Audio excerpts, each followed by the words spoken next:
Hi guys, it's Naeem here, and today I'm going to be running you through report access sharing. So I'm going to take you to the reports tab and run you through all the different options you have available, as well as all the sharing options available to you. So I'll just minimize myself and we'll head over to Salesforce. Now, if you click on your reports tab, you're presented with this screen and you can see you have quite a few different options.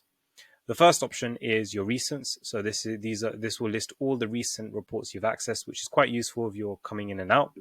And then you have all of the reports created by you. And then that brings you to private reports. Now, this is a funny one. Anything you save in the private report is only accessible by yourself.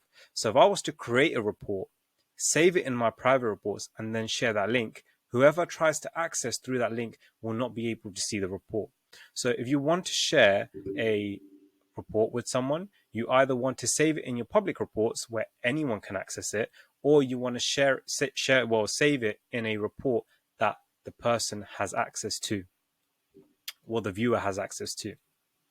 And then you have all of your reports, and this is pretty much all your reports compiled in one folder. And as you can see, you have all of your report names followed by any descriptions that you may have. And then you have the folder as well, and a few other columns.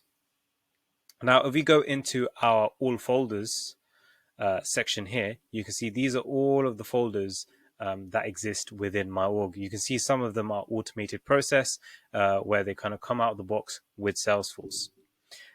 Now, if you wanted to update the kind of sharing settings of a particular folder, what you'd want to do is click this arrow here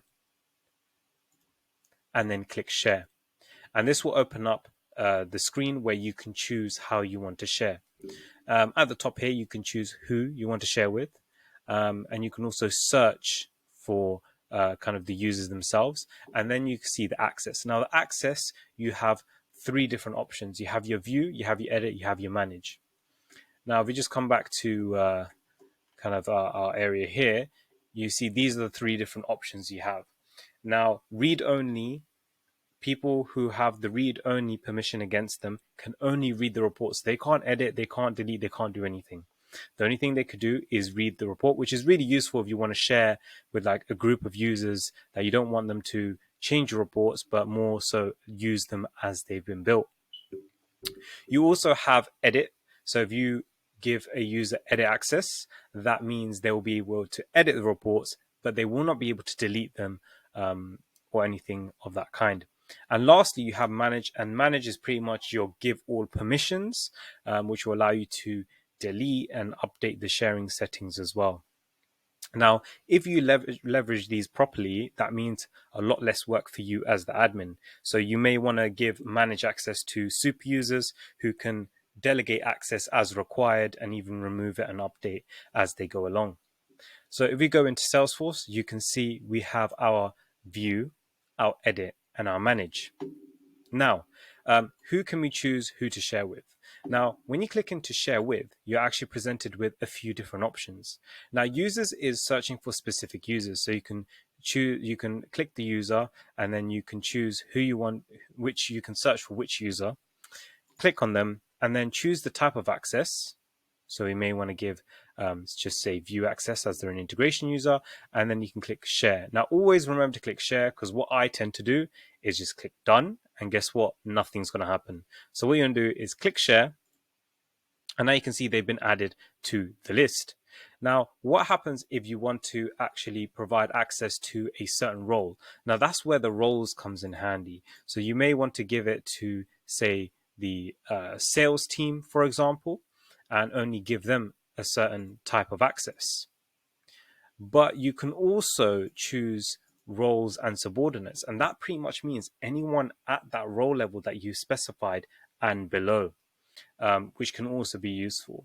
And then that brings us lastly to public groups. Now, within Salesforce, if you've never heard of public groups before, it's pretty much a way and set up to create your own subset of kind of users without having to mess around with the roles. Now, what you can do is you can choose any specific users you want, put them in a public group, and then you can leverage that public group in your folder sharing. So if you click on public groups, you can see by default, every org will have your all internal users. So what you can do is select that and give everyone the view access. And again, if we click share, you can see they've now been added to view, and then you can choose your select users that you want to have the manage access. And these, remember, these are the users who can update, pretty much everything and even delete reports. And that in a nutshell is your report sharing.